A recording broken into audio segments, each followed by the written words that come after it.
Pelo modo como Deus nos criou, estamos sempre querendo saber a razão das coisas, ou qual o benefício que nos trarão, para que nos sintamos motivados a realizá-las.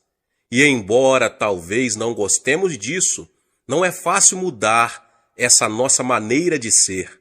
Se tivéssemos percepção dos benefícios que a oração pode trazer, estaríamos orando muito. O incentivo opera com base no desejo. Para uma pessoa orar, ela precisa aprender a querer orar. Para chegarmos a orar de forma como a Bíblia determina que oremos, temos que cultivar um grande desejo de orar. E como se pode cultivar um forte desejo de orar? É a pergunta nessa noite, meus irmãos e irmãs. Precisamos enxergar claramente os benefícios temporais e eternos da oração. Examinando a palavra de Deus, a Bíblia Sagrada, encontramos orações poderosas. Vemos Moisés no seu ministério, um homem que tinha grande poder em oração e possuía uma forte autoridade para falar não somente aos inimigos de Deus, mas também ao povo dele. Foi pela oração dele que o Egito foi assolado por pragas. Pela sua oração, o Mar Vermelho se abriu diante de Israel. E como ele conseguiu esse poder na oração? Ele simplesmente cultivou uma vida de oração. Josué foi outro que viu a mão de Deus operar poderosamente através dele e de seu ministério. Ele sabia qual era a vontade de Deus e suas estratégias para as batalhas.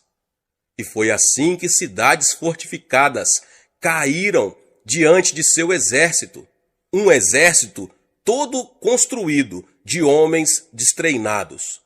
Como Josué conseguiu tanto poder junto a Deus? Ele aprendera a orar. Enquanto Moisés estava no monte, ele passava a noite no sopé da montanha em oração também. E quando Moisés morreu, Deus já contava com um líder treinado que estava familiarizado com a oração. Davi também foi um homem dedicado à oração. Quando ele foi ungido rei de Israel, Saul ainda estava no trono.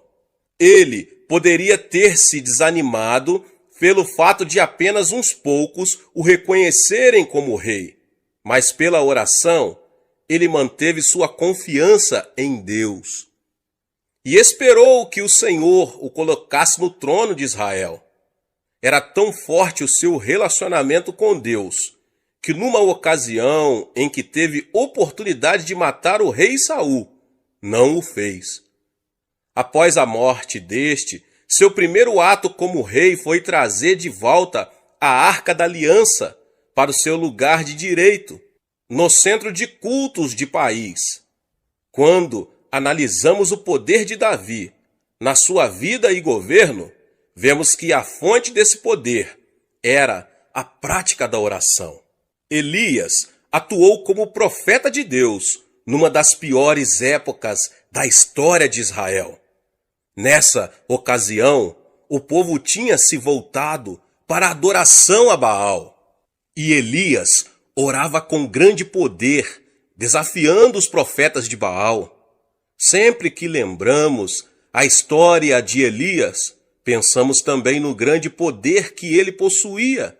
Mas precisamos descobrir qual a origem desse poder. Ele era um homem de oração, passava horas seguidas em oração e até mesmo dias. Foi por isso que, quando Elias foi arrebatado numa carruagem de fogo, em meio a um redemoinho, os filhos dos profetas foram procurá-lo no alto dos montes. Contudo, nenhuma outra pessoa manifestou o poder de Deus, como Jesus Cristo, o Filho de Deus. Antes mesmo de iniciar seu ministério público, ele passou muitas horas em oração ao Pai. Sabemos que passava longos períodos a sós com o Pai. Está aí a origem de seu poder. Ele não poderia fazer nada, a não ser que o Pai o revelasse a ele. Você está cansado das orações sem poder que saem de seus lábios? Está desejoso de que sua igreja inicie um poderoso ministério de oração para que seu bairro, cidade e estado conheçam o poder que há em sua igreja? Se este é o seu desejo, meu irmão e minha irmã, e se você se dispuser a pagar qualquer preço, então se prepare para ver Deus operar poderosamente e modificar sua vida e ministério, introduzindo-o numa nova dimensão de oração. Não há razão para que não ocorram milagres em nossas igrejas regularmente. Não há motivo para não haver pecadores sendo salvos pelo Espírito Santo. Ouvi contar certa vez sobre a passagem de Charles Finney pela pequena cidade de Huntington, no norte do estado de Nova York. Uma cidadezinha comum, onde um dia, quando Finney passava por ali de trem, o Espírito Santo desceu sobre os não convertidos. Alguns homens que estavam num bar, sentindo forte convicção de pecados, operada pelo Espírito Santo, caíram de joelho pedindo a Jesus que os salvasse. E se o Espírito Santo deu a Charles Finney um poder assim, será que não pode dar a nós também um ministério poderoso? É a pergunta, meus irmãos. Finney raramente falava sobre o segredo do seu poder, mas certo dia um repórter resolveu vigiá-lo e, por fim, o jornalista teve que concluir que a origem do poder de Finney era as longas horas que ele passava em oração, em comunhão com o Espírito Santo. Estou convencido de que aqui na Coreia estamos presenciando o início do avivamento que Deus nos prometeu. Embora toda a nação tenha conhecido de que Deus está operando em nossa igreja, ainda não experimentamos o poder de Deus, como veremos futuramente se permanecermos fiéis. E o poder de Deus não se manifesta apenas em curas, libertação de espíritos malignos e conversões em massa. Ele pode ser visto também no céu aberto que há sobre nosso país. O que quero dizer com isso? Quando um país tem este céu aberto, existe liberdade espiritual para se pregar o Evangelho. O nível da fé é bastante elevado e não encontramos uma oposição maligna muito forte. Meus irmãos, em alguns países é difícil pregar porque existe muita oposição maligna. As forças satânicas que se opõem ao Evangelho são muito fortes e não há muita fé. Isso cria dificuldades para nós que ministramos a palavra de Deus. Sinto muita facilidade para pregar na Coreia, mais do que em qualquer outro lugar. Quando exponho a palavra de Deus, imediatamente os pecadores atendem ao apelo para a salvação. Por que temos esta atmosfera espiritual? A resposta é a oração. Mas a oração não gera apenas o poder global, mas também o poder individual. Em meu ministério pessoal, aprendi a depender sempre do Espírito Santo. Não é pela força ou poder pessoal que realizamos grandes coisas para Deus, mas sim pelo poder do Espírito Santo. E na medida em que ia aprendendo a caminhar, sempre na dependência do Espírito Santo, via o poder de Deus. Como eu poderia pastorear uma igreja de quase 400 mil membros e ainda fazer viagens a diversos lugares do mundo, quase que mensalmente, realizando conferências sobre o desenvolvimento da igreja? Como poderia ter tempo para um programa de televisão que vai ao ar em 3 continentes? A resposta é o poder que me vem do Espírito Santo. já que dediquei minha vida à oração. Constantemente, as pessoas vêm ao meu gabinete para que orarmos por elas. Tenho visto aleijados caminharem, cegos enxergarem e paralíticos saltarem de sua cadeira de rodas pelo poder de Deus. Será que tenho alguma coisa de especial? Como eu já disse, Deus não tem filhos prediletos.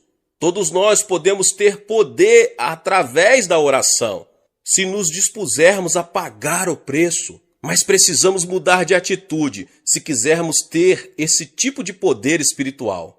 No Evangelho de Mateus, Jesus faz uma declaração revolucionária com relação à atitude necessária para se gerar poder espiritual. Algumas pessoas foram falar com ele a respeito de João Batista depois que este fora preso. Jesus falou da posição peculiar de João em seu reino quando disse: em verdade vos digo, entre os nascidos de mulher, ninguém apareceu maior do que João Batista, mas o menor no reino dos céus é maior do que ele. Como um filho de Deus, que pertence ao reino dos céus, pode transformar-se maior que João Batista? No verso seguinte, ele revela qual deve ser a atitude certa para se cultivar poder espiritual. Desde os dias de João Batista até agora, o reino dos céus é tomado por esforço, e os que se esforçam se apoderam dele. Mateus 11, 12. É preciso esforço, instância na oração, para que se tenha o poder de Deus. Essa instância se evidenciará na disciplina, pois obter poder pela oração é coisa que exige tempo. Por isso, temos que estabelecer prioridades no uso de nosso tempo. As coisas como se aglomeram ao nosso redor, impedindo-nos de dedicar à oração o tempo necessário para o cultivo do poder espiritual. Mas, se tivermos a atitude certa, pela graça de Deus, poderemos obter esse prêmio: orar com poder. A oração é o alicerce do reavivamento no seu coração e na sua igreja. Muitas pessoas ainda não sabem orar e muitas outras não conseguem orar durante mais de 1 hora. Jesus disse aos seus discípulos: não pudestes vigiar nem 1 hora comigo? No Getsêmani, os discípulos não conseguiram orar nem 1 hora com Jesus. Jesus começou o seu ministério com oração. Orou e jejuou durante 40 dias. Sua vida esteve imersa em oração durante toda a sua existência terrestre. E no Getsêmani, o Senhor terminou o seu ministério com oração fervorosa. O ministério de Jesus girava ao redor da oração. Deus nos tem abençoado com um grande ministério em Seul, na Coreia. Hoje tenho a responsabilidade de cuidar de 700.000 pessoas na minha igreja. Todos os anos estamos ganhando uma média de mais de 300.000 novos convertidos a Jesus Cristo. As pessoas me perguntam: qual é o segredo? Sem dúvida, há muitos segredos para o nosso crescimento, mas o segredo mais importante é a oração. Comecei a ministrar em 1958, numa área suburbana da cidade de Seul. Era um lugar ocupado por favelas. Desde o início, o Espírito Santo me ensinou que o alicerce da igreja é a oração. Durante mais de 6 meses, procurei ganhar almas para o Senhor com as minhas próprias forças, mas por mais que pregasse durante esse período, não consegui levar uma só alma a Jesus Cristo. Em menos de 1 ano, tinha arrumado as malas mais de 8 vezes, com a intenção de abandonar o ministério. Na ocasião, eu tinha a certeza de não ter sido chamado para ser pastor. Nem sequer sonhava, naqueles tempos, que um dia eu viria a ser pastor de uma igreja tão enorme. Meu maior sonho naqueles dias era chegar a ter 30 membros na minha igreja, mas Deus me ensinou que preciso confiar nele, de modo que comecei a orar mais de 5 horas por dia. Posso garantir que não é tarefa fácil orar durante 5 horas. Esforçava-me e lutava contra a carne. Depois, grandes coisas começaram a acontecer. Primeiro, eu fui transformado. Depois, os membros da minha igreja transformaram-se e a cidade inteira começou a transformar-se. Dentro de 3 anos, tinha levado 600 pessoas a Jesus Cristo. Edificamos ali uma igreja muito bonita e em 1961 mudei-me para a parte urbana de Seul, porque eu havia experimentado um pouco de sucesso com 600 pessoas. Eu queria construir uma igreja no meio das igrejas grandes. As pessoas riam-se de mim. Eu era jovem e inexperiente, de modo que, de novo, refugiei-me na oração. Orava muitíssimo mesmo, e Deus começou a agir. Naqueles tempos, minha sogra era a minha fonte especial de inspiração para que eu orasse. Minha sogra me perturbava demais para garantir que eu ficaria dormindo depois das 4h30 da madrugada, pois na Coreia temos reuniões de oração bem cedo, de madrugada. Esperamos que todos os membros da igreja já se levantem às 4h30 da manhã para orar. O pastor, em especial, nunca deve estar dormindo depois das 4h30 da manhã. Todas as manhãs, minha sogra molhava uma toalha na água fria e a aplicava ao meu rosto. Muitas vezes, eu me sentava à beira da cama e dizia: "Mãe, pode me matar." Certa manhã, fui despertado pela campainha do telefone. Peguei o aparelho e era a minha sogra. Não sei qual a situação noutras culturas, mas na Coreia, quando a sogra toma a palavra, o genro está em apuros. Disse-me ela: "O que está fazendo?" "Mãe, estou dormindo." "Mas que vergonha! Faz 30 minutos que estamos esperando você." "Você não sabe que já são 5 horas da manhã? Estamos com dúvidas sobre se você ainda é cristão." Ai, que medo! Corri ao banheiro, escovei os dentes e penteei os cabelos. Peguei minha Bíblia e saí correndo para a igreja. Todos os membros estavam me esperando.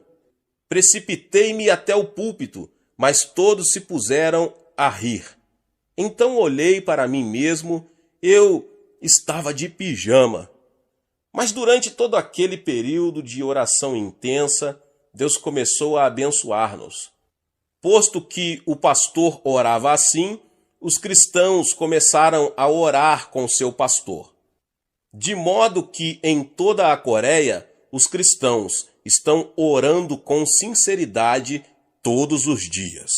Não somente temos reuniões de oração de manhã cedo, como também temos vigílias às sextas-feiras durante a noite inteira.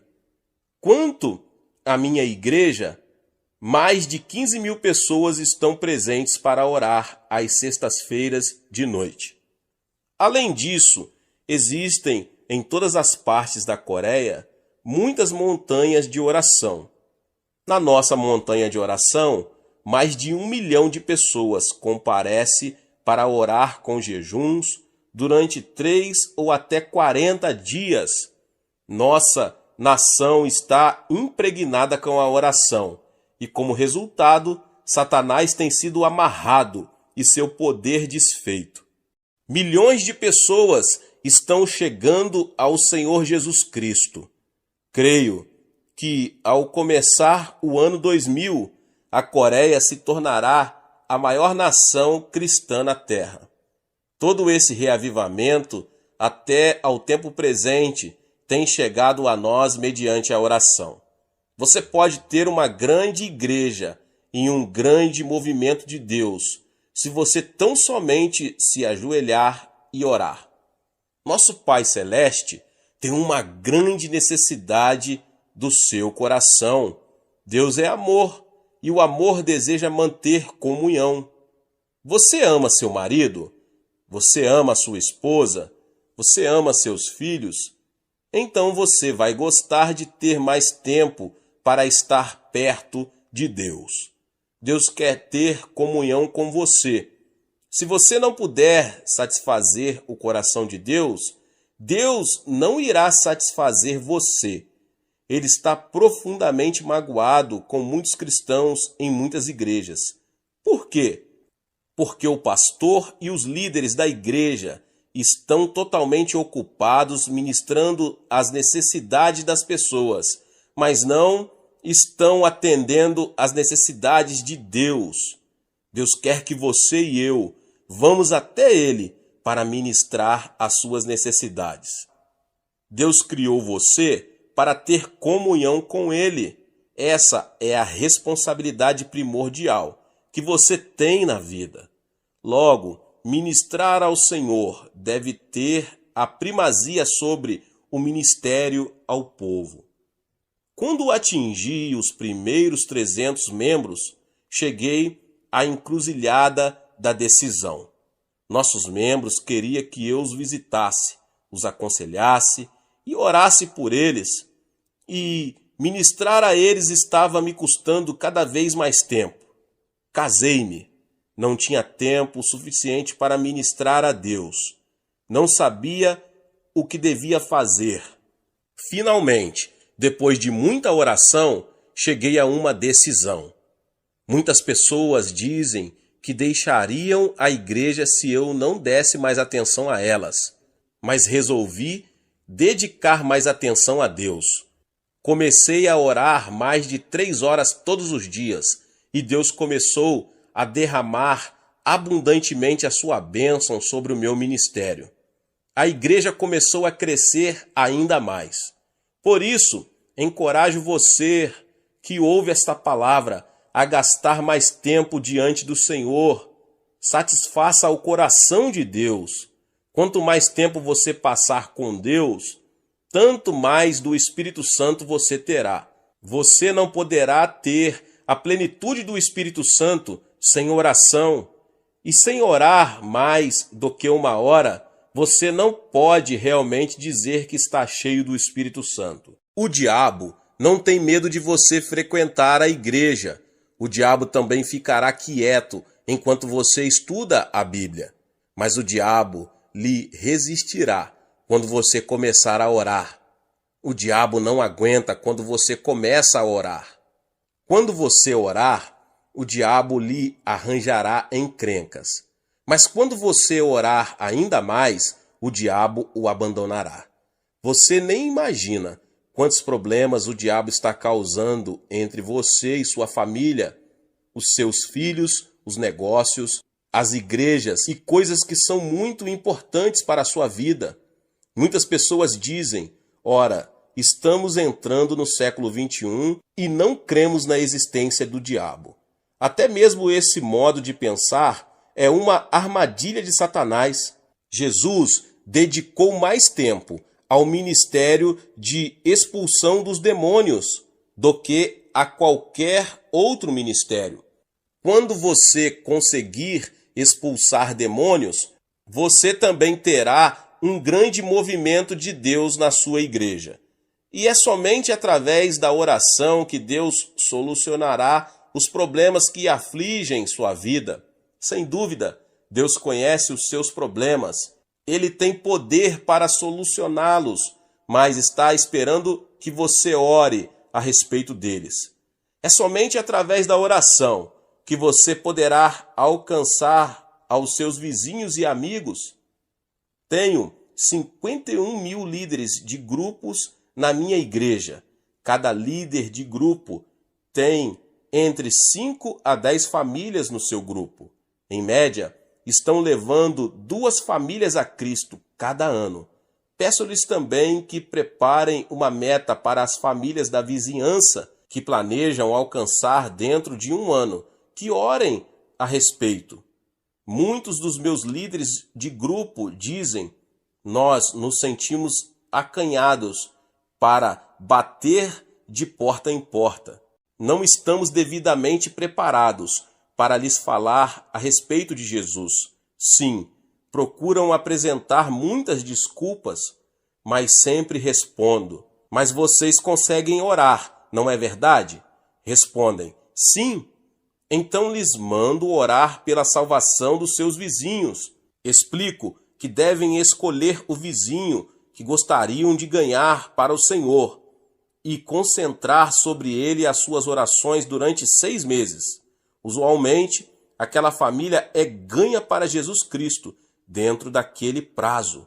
Pensando bem, cada líder de grupo leva 2 famílias, ou 6 membros, a Jesus Cristo por ano. 51 mil líderes multiplicados por 6 dá um total de 306 mil novos convertidos. Não temos grandes festas, nem grandes concentrações evangelísticas para ganhar almas, mas de modo muito silencioso, almas estão sendo salvas todos os dias. A mesma obra pode ser realizada em qualquer lugar no mundo inteiro. Descobri que, de modo geral, as pessoas não sabem orar durante mais de 1 hora a fim de atingir os seus alvos. Estou pedindo que os membros da minha igreja orem mais de 1 hora por dia. Dou a esse tipo de oração o nome de oração do Getsêmani. Ali no Getsêmani, Jesus repreendeu os seus discípulos porque não conseguiram orar mais de 1 hora. Se você começar orando mais de 1 hora todos os dias, algo certamente acontecerá na sua vida. As pessoas apresentam desculpas de todos os tipos, estão muito ocupadas aqui, ali e acolá, mas Jesus não tolerava desculpas.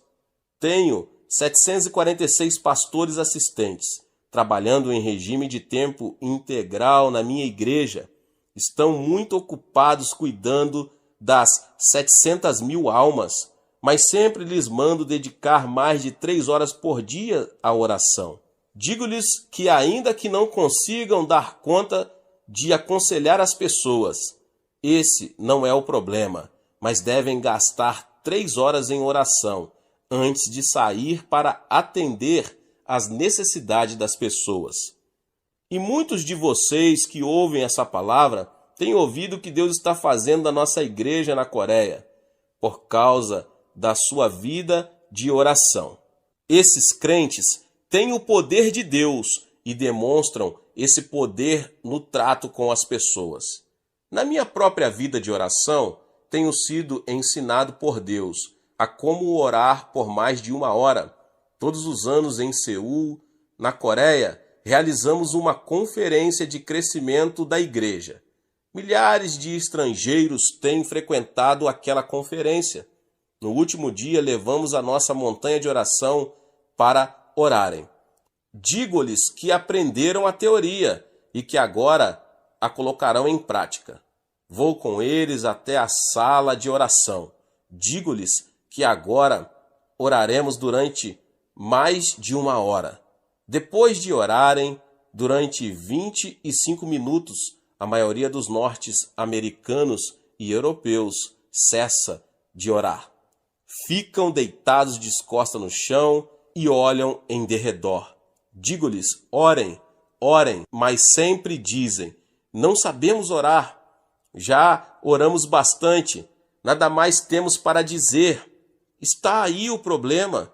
Você e eu deveríamos ter algo para dizer durante 1 hora de oração. Mas se você não tiver um plano de oração, é claro que não conseguirá orar durante mais de 1 hora. Suponhamos que vou desfrutar da fraternidade cristã com um intérprete durante 1 hora. Sentaríamos e olharíamos um para o outro. depois de trocarmos palavras durante 10 minutos, mas nada teríamos para dizer. Ficaria muito tedioso e difícil olharmos um para o outro durante o restante da hora sem haver nada mais para falar. Precisaríamos de um assunto a respeito do qual pudéssemos conversar. Na oração, você está na presença do seu Pai Celeste. Depois de falar durante uns 20 minutos, se você não tiver mais nada para dizer ao seu Pai Celeste, a situação seria muito constrangedora entre Deus e você. Qual é a solução? Você deve ter uma forma de oração. Algum plano para isso? Deus me ensinou a orar durante mais de 1 hora e chamo isso de meu curso de jogging na oração.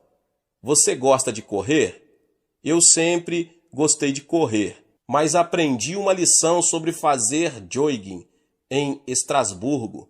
Durante uma estrada em Estrasburgo, para uma conferência, levantei-me às 4h30 da manhã para correr, não para orar. Atravessei a cidade correndo, mas de repente tive uma crise de coração e fui obrigado a me deitar no gramado e repousar enquanto arfava, tentando respirar. Em vez de orar, eu estava fazendo jogging. Voltei ao hotel sem mais problemas, mas daquele dia em diante sempre oro antes de tirar tempo para jogging, que é correr logo pela manhã.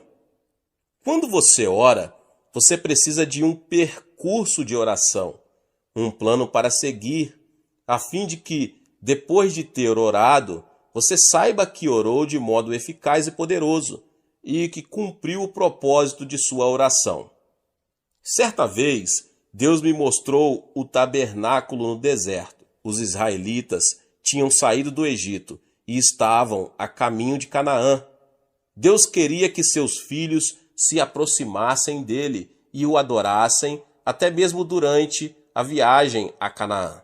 Deus mostrou a Moisés a planta do tabernáculo, que o construiu no deserto segundo as instruções de Deus, e os israelitas vinham ali para adorar a Deus. Mas, nos tempos de hoje, o tabernáculo é você. A Bíblia diz: vós sois templo do Espírito Santo. Você não precisa ir ao deserto para procurar o tabernáculo onde Moisés adorava. Você é o tabernáculo. Você é o templo do Espírito Santo. Você pode adorar a Deus, segundo o propósito do povo de Deus no tabernáculo do deserto. Todos os ensinos do Antigo Testamento eram símbolos ou prenúncios das coisas espirituais do porvir. Você pode fazer um curso de jogging na oração ao passar pelo tabernáculo. Você pode fazer uma corrida, em oração pelo tabernáculo. No tabernáculo, o primeiro lugar na qual você se lembrará é o altar de bronze. Ali o sacerdote sacrificava os animais, derramava o sangue e queimava as carnes perante o Senhor. Ali os pecadores recebiam o perdão e a reconciliação com Deus. Aquele deve ser o ponto de partida para a sua corrida pessoal na oração. Você precisa começar no altar de bronze. Este representa a cruz do Calvário, onde Jesus Cristo tornou-se um sacrifício em nosso favor. Você precisa começar na cruz de Jesus. Você precisa começar a adorar Jesus ali. Foi ali que Jesus foi crucificado em favor de você. Enquanto você adora Jesus, lembre-se de que ele remiu ali os seus pecados. Lembrando-se da cruz, dê graças a Deus pelo seu perdão e salvação. Jesus Cristo livrou você da condenação decorrente da quebra dos 10 mandamentos. Sim, Jesus tomou sobre si todo o castigo envolvido na desobediência aos 10 mandamentos. Ele os cumpriu por nós. Jesus removeu a lei do meio do caminho. abriu a porta para sermos salvos pela fé no Senhor. Jesus, tu me livraste da condenação da lei. Agora vivo pela graça. Sou salvo pela fé em ti. Obrigado pelo teu sangue derramado.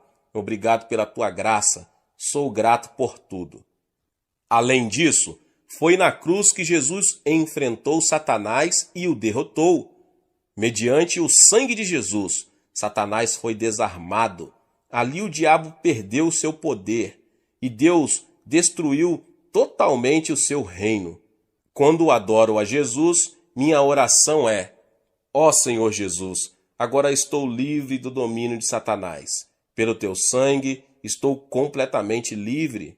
Já não tenho medo de Satanás, nem das suas hordas de espíritos malignos. Sou mais que vencedor por Cristo Jesus. Por isso, louvo-te, Jesus, por tua bênção. Obrigado pela purificação e perdão. Em seguida, louvo a Jesus pela reconciliação que ele realizou entre mim e Deus. Ó Jesus, Adão provocou inimizade entre Deus e nós, mas tu destruístes o muro de inimizade e trouxestes a reconciliação. Obrigado, Jesus. Deus me ama e eu amo a Deus. Em ti temos comunhão de amor. Então Deus derrama o seu Espírito no meu coração e começo a adorar de novo. Eu te amo, Deus, eu te adoro. Graças te dou pelo poder do sangue de Jesus que nos trouxe a essa mútua comunhão. No Calvário também houve cura, de modo que volto a louvar a Jesus pela cura que me supriu.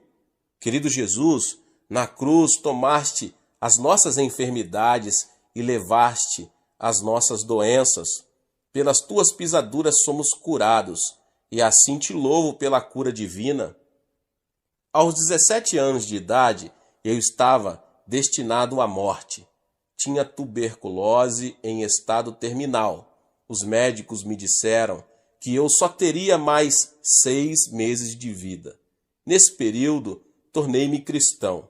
Li a Escritura e achei Jesus como meu médico. Aproximei-me de Jesus e pedi-lhe que me tocasse e que me curasse.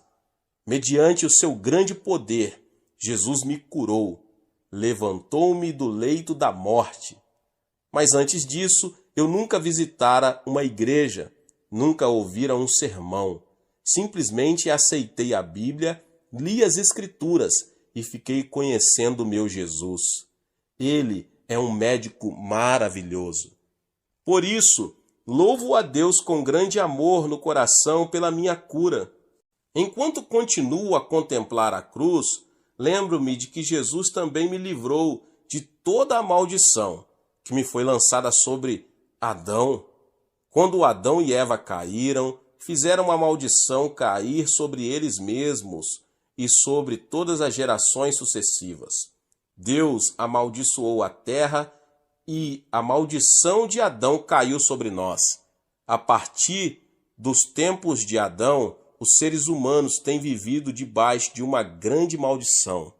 Os seres humanos têm vivido debaixo de uma grande maldição e sofrimento. Todos os desenvolvimentos da ciência e da sociedade nunca poderão trazer a verdadeira felicidade aos corações das pessoas. Mas Jesus Cristo veio e removeu aquela maldição. Gálatas 3,13 diz: Cristo nos resgatou da maldição da lei, fazendo-se maldição por nós, pois está escrito: maldito todo aquele que for pendurado no madeiro. Ele nos resgatou para que a bênção de Abraão chegasse aos gentios por Jesus Cristo. Por isso, adoro ao Senhor. Ó Senhor Jesus Cristo, estou liberto da maldição, estou abençoado com a bênção de Abraão. Não vou viver sob uma maldição. Estou habitando no seio de Abraão. Sou uma pessoa abençoada, de modo que, seja o que for que eu fizer, vou ser abençoado. Sim, você é uma pessoa abençoada. Você está liberto da maldição. Remova da sua mente todos os pensamentos negativos. Diga a si mesmo todas as manhãs: que você é abençoado por Deus. Aleluia! Diga a si mesmo que você foi abençoado com o bendito Espírito Santo. Quando me levanto e sigo esse curso de corrida de oração de manhã cedo, dou graças a Deus pelo fato de ser abençoado. E, portanto, meu ministério vai ser abençoado entre os membros da igreja. Enquanto você ainda está diante do Senhor, você pode adorá-lo e agradecer a Ele o livramento da morte e do inferno. Jesus, tu me livraste da morte, morreste em meu lugar, venceste o inferno, tu me abriste a porta do reino do céu. E já não tenho medo da morte. Eu te adoro e te amo. E assim, meditando e orando dessa maneira diante do Senhor, começo a minha corrida de oração. Você pode permanecer no ponto inicial, diante do Senhor Jesus, durante 10 ou 15 minutos, segundo o desejo do seu coração. Então deixe o lugar da cruz e passo ao lugar seguinte, ao lugar da pia. A pia está cheia de água. Aqui, os sacerdotes se lavavam para serem purificados e santificados antes de entrar no tabernáculo. Até esse ponto, então já passei pela cruz e agora fico diante da pia, o lugar da santificação. Ali paro e oro de novo. Ó Senhor Jesus Cristo, sou um cristão, tu me livraste de Satanás. Agora preciso viver como cristão. Devo falar como cristão. Devo pensar como cristão. Não devo tornar-me um cristão nominal, mas devo ter sinceridade no coração. Um grande problema no mundo de hoje é que os cristãos já não são sal nem luz. Muitos entre eles têm religião, mas não têm Jesus Cristo, o de que necessitamos e de uma experiência genuína com Jesus em nossa vida. Diante da pia eu oro: Pai, torna-me justo pela palavra e pelo Espírito. Faze de mim uma pessoa justa, faze de mim uma pessoa honesta. Tantas pessoas estão vivendo na mentira, mentem a Deus, mentem ao próximo e estão cheias de desconfiança diante do mundo. Mas, Pai, faze de mim uma pessoa honesta. Então continuo: Pai Celeste, faze de mim uma pessoa verdadeira e fiel. Ajuda-me a observar com veracidade a fidelidade, o dia santo. Leva-me a sempre pagar os meus dízimos, fazer de mim um fiel ganhador de almas, fazer de mim um filho fiel de Deus, fazer-me perdoador, fazer-me amar as pessoas. Perdoar a todos é de extrema importância. Muitas pessoas não acham importante o perdão, mas nas Escrituras descobrimos que cada vez que Jesus convidava as pessoas a orar, ordenava que perdoassem. Na minha igreja, uma mulher belíssima veio ao meu escritório pedindo oração. Tinha um sorriso lindo, que sempre causava prazer, mas tinha paralisia facial no rosto. Seu rosto era contorcido e os nervos davam repuxos constantes. Fiquei com dó dela. Tinha consultado médicos na tentativa de conseguir ajuda e cura, mas nenhum deles conseguiu fazer nada por ela. Muitas vezes eu já tinha imposto a minha mão sobre ela e orado, mas nada tinha acontecido, absolutamente nada. Fiquei sem jeito, ela ficou desanimada, mas então, certo dia ela veio ao meu escritório. Pastor, hoje de manhã, enquanto orava, mais de uma vez pedindo a cura, recebi uma revelação. Deus não estava falando a respeito da cura, mas me falava a respeito do perdão. Deus me disse: não deixe uma gota de ódio no seu coração. Perdoe a todos. Não quero que você tenha ódio no seu coração. Ela me perguntou: Pastor, É essa uma revelação da parte de Deus? Sim, é uma revelação ao seu coração. É bíblica, exclamei entusiasmado. Em seguida ela disse: Pastor, estou com problemas. Não consigo amar meu sogro e minha sogra.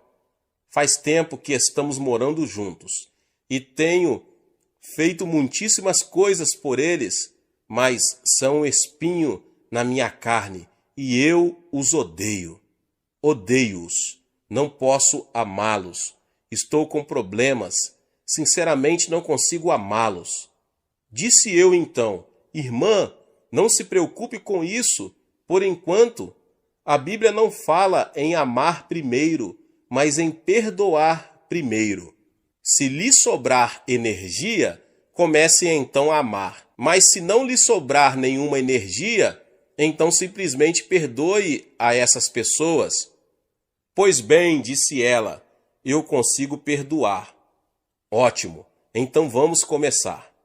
Ajoelhamo-nos, ela começou a perdoar. Depois passou a chorar. Pai, perdoa o meu sogro e minha sogra, meu cunhado e minhas cunhadas. Ó Deus, dá-me o desejo e o poder para perdoar. E assim impus sobre ela a minha mão. Pai, cura-a agora. E ela foi curada no mesmo instante. Seu rosto tornou-se normal. Fiquei mais assustado do que ela. Estava orando por ela, mas não estava preparado para aquilo que aconteceu. Naquele momento, eu recebi uma mensagem do Senhor. Eu também estava envolvido com o problema do ódio no meu próprio coração, naqueles tempos. Tenho 500 anciãos, 51 mil diáconos e 700 mil membros. São tantas pessoas para serem amadas e, às vezes, há muitas entre elas que eu poderia odiar. Entendia, sem sentir preocupação, que somos seres humanos, de modo que amamos e odiamos. Mas quando vi a libertação naquele dia, quando uma mulher da minha igreja perdoou os parentes do seu marido, fiquei assustado. Ajoelhei-me sem demora. Ó Deus, perdoa todos os anciãos, perdoa todos os diáconos, perdoa este irmão e aquele irmão. Depois de orar e de experimentar um grande alívio, recebi uma bênção ainda maior do que aquela senhora recebeu.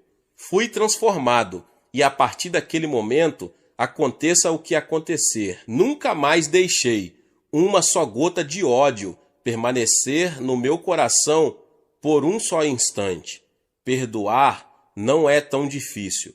Amar as pessoas é difícil. Por isso, vamos você e eu começar pela parte mais fácil. Vamos dizer: ó Deus, eu perdoo.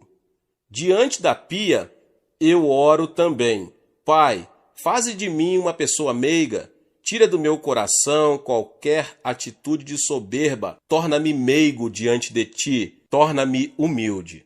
E também peço que Deus me livre da cobiça, que é idolatria. Todos os dias, quando faço as minhas orações, reparo todos esses aspectos. Se você quiser acrescentar outros, faça-o. Citei apenas os aspectos que eu trato na minha oração. Mediante a oração, o Espírito Santo vai me santificando e transformando todos os dias, e ele transformará você. Às vezes é muito difícil permanecer humilde, pois muitos membros da minha igreja fazem observações elogiosas. Sinto-me inquieto com isso, de modo que sempre faço aquela oração, e o Espírito Santo me mostra como sou imprestável sem ele. Depois de deixar a pia, você passará a fazer uma corrida no lugar santo. Aproximando-se do lugar santo, você verá, brilhando à esquerda, o candelabro de ouro. Não existe outra luz senão aquela do candelabro. Você não pode levar nenhuma outra luz ao lugar santo. Essa luz representa o Espírito Santo. O Espírito Santo é a única luz no lugar santo com Deus. Ele é a única luz que revelará a você o pecado e a justiça. Você não poderá explicar a obra de Deus mediante a psicologia, a história, a filosofia ou a arqueologia. Tais coisas são vazias e inúteis para o crescimento espiritual. Há uma única fonte de luz, e essa é a luz do candelabro de ouro. É a luz do Espírito Santo. As 7 hastes. Você vê as 7 luzes. Os 7 Espíritos do Senhor estão brilhando. Você está em pé diante do candelabro e está orando. Ó Espírito do Senhor, Tu és o Espírito que provém de Deus e o Espírito de Jesus Cristo. Tu estás conosco agora e eu te reconheço. Dou-te as boas-vindas. Adoro-te. Obrigado. Querido Espírito do Senhor, Tu és o Espírito de sabedoria. Dá-me teu Espírito de sabedoria. Tu és o Espírito de conselho. Dá-me conselho sábio. Tu és o Espírito de fortaleza. Dá-me teu poder e torna-me sobrenaturalmente forte. Tu és o Espírito do conhecimento de Deus. Revela-me Jesus e Deus. Tu és o Espírito do temor do Senhor. Faze-me andar com humildade diante do Senhor, no temor do Senhor.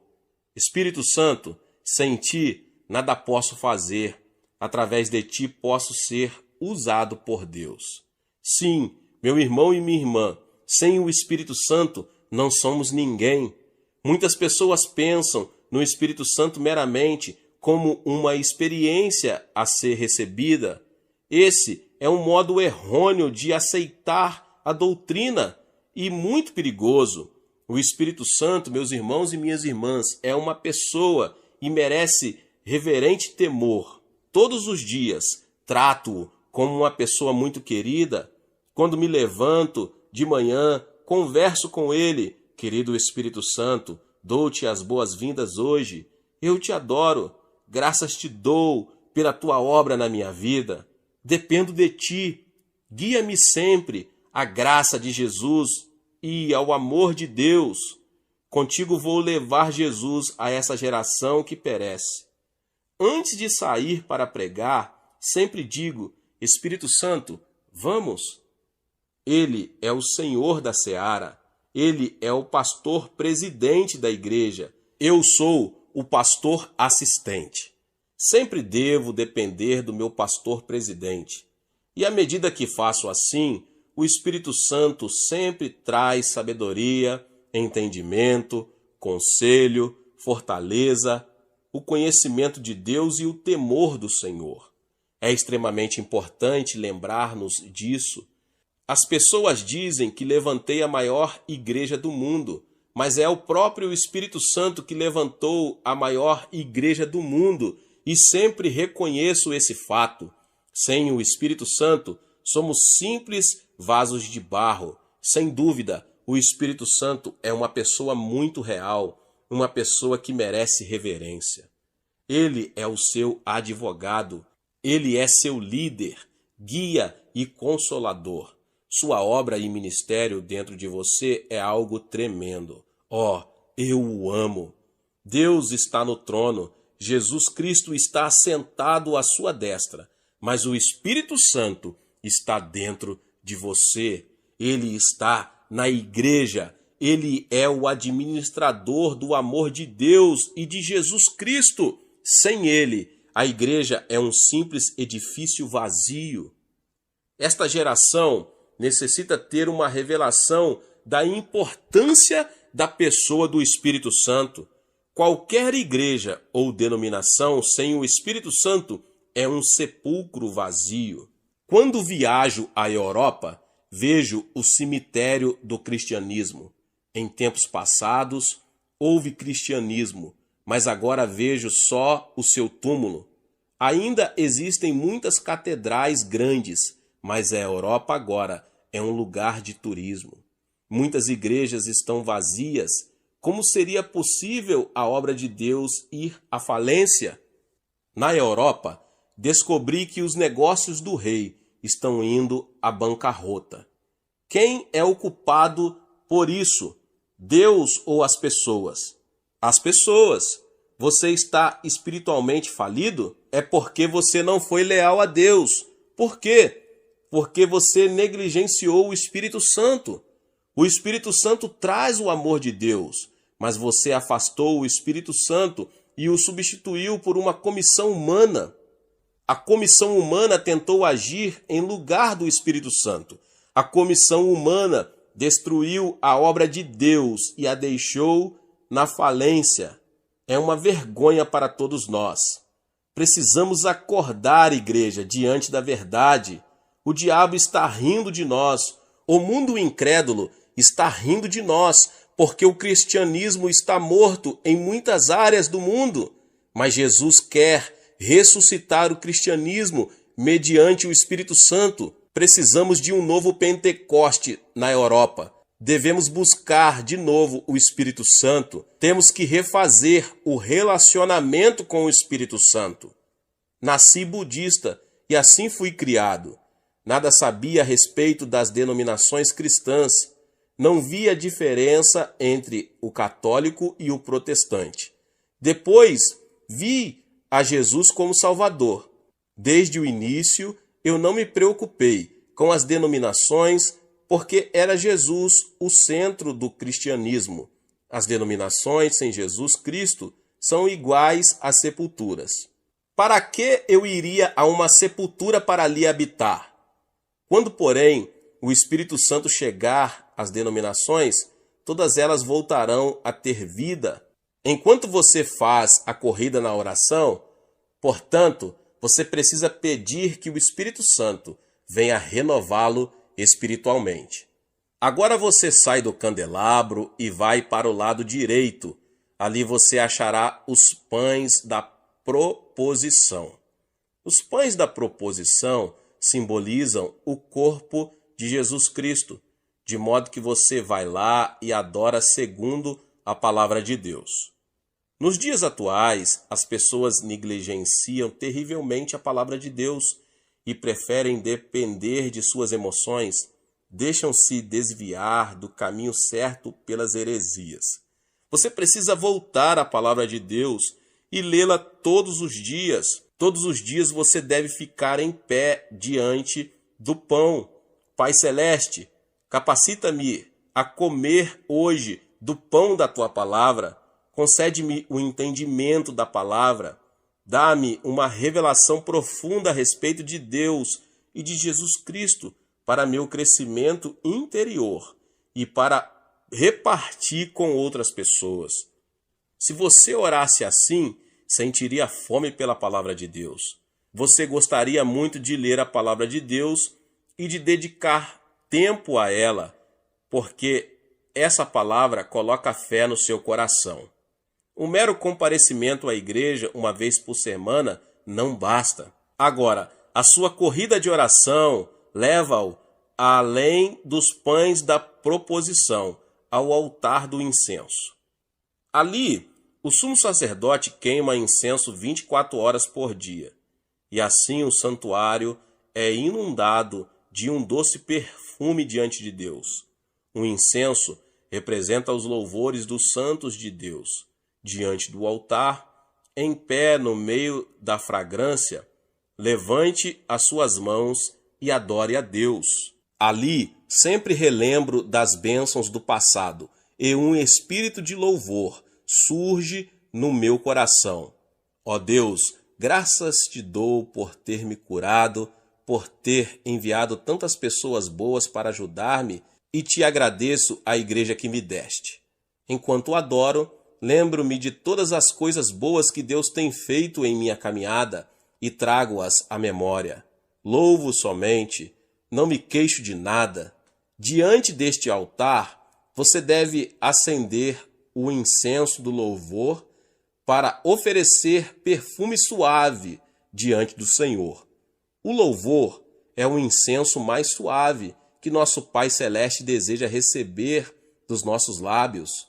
Obrigado, ó Deus, pois tu és o meu Pai. Obrigado porque removeste todo o medo das coisas futuras. Tu és o meu Deus, na vida ou na morte. Tu és onipotente, tu és soberano e supremo. Obedeço a ti e em ti confio. Eu te louvo, às vezes até mesmo canto a ele.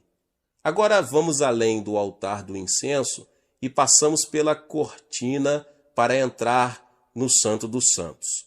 No meio do Santo dos Santos, você acha a Arca da Aliança. A glória Shekinah de Deus repousa sobre a Arca da Aliança. A arca representa Jesus Cristo. O sumo sacerdote levava o sangue e o aspergia na arca para a remissão dos pecados de Israel. Ali, nós nos lembramos de que Jesus Cristo, nosso sumo sacerdote, derramou o seu sangue, através do qual recebemos a sua justiça, santificação e glorificação. Dentro da Arca da Aliança, acharemos as tábuas dos 10 mandamentos. Os 10 mandamentos nos fazem lembrar de que Jesus agora é a nossa nova aliança. Jesus, tu és a minha nova aliança. Tu és o fiador da minha salvação. Ali há também o vaso com maná. Jesus, tu és o meu maná para a vida de hoje e te agradeço. Na Arca da Aliança, vemos também a vara de Arão que floresceu. Jesus, tu és a minha ressurreição e por meio de ti ressurgi para a nova vida em ti. Mas um dia voltarás para me levar contigo ao céu. Jesus, eu te amo. Através de ti, adoro a Deus. A glória Shekinah de Deus repousa somente sobre a Arca da Aliança. Existem muitos deuses entre os homens, mas provém do diabo. Nosso Deus é o Pai de Jesus Cristo. Ele é o nosso Deus. Você nunca deve servir a nenhum outro Deus senão ao Pai de Jesus Cristo. Ali, portanto, adoramos a Deus, nosso Pai, através de Jesus Cristo. Pai, tu vens a nós através de Jesus Cristo e te adoro. Tu és também meu Pai. Pai, tu és a fonte da minha vida. Finalmente, chego ao trono e agora peço tudo de que necessito. Oro primeiramente em favor da minha esposa, porque ela é a amiga mais querida que tenho na vida. Oro pelo bem da sua vida e saúde e pela minha vida. Oro pelos meus filhos, são 3. O primeiro é casado e mora em Tóquio, no Japão. Os outros 2 moram em Los Angeles. Um frequenta um seminário. E o terceiro filho está cursando a faculdade para ser homem de negócios. Lamento não ter filhas. Sempre quis uma menina, mas Deus não me concedeu esse desejo. Porém, agora eu sei por quê. Se tivesse uma menina, eu provavelmente não teria viajado pelo mundo, mas ao contrário, teria ficado em casa com minha filha. Então oro pelos meus pais, irmãos e irmãs, minha igreja, pastores, anciãos e meus 331 missionários ao redor do mundo. Nosso alvo é enviar 500 missionários. Até essa altura, já preenchi minha hora e preparo-me para ir ao escritório. Se você não consegue separar uma hora inteira, dedique 30 minutos para praticar a sua corrida de oração. Então, não deixará de ser uma oração de eficácia tremenda, porque estaria completa com adoração, louvor, confissão e a bênção de Deus para o seu dia. Quando completo meu percurso de corrida de oração, sinto a presença de Deus, sinto o poder de Deus no meu coração. Não desperdicei tempo. Se você não tiver um plano específico de oração, tal como o percurso de jogging, corrida de oração, você andará em círculos na sua oração, você se sentirá confuso ao orar. Você talvez nem sequer se lembrará a respeito do que esteve orando. Você deve orar de modo eficaz e poderoso para ter consciência, ao terminar a oração, de que você cumpriu bem seu exercício devocional na sua hora de oração. Oro segundo esse percurso de jogging, 3 vezes por dia. Esse percurso de oração, 1 hora de manhã, 1 hora depois do almoço e 1 hora no fim do dia. Meus irmãos e irmãs, se vocês seguirem esse método de oração, seu exercício devocional não será maçante. Você se sentirá animado para orar todos os dias e poderá concentrar-se muito bem na oração. Alguma coisa boa acontecerá na sua vida. Ore, portanto.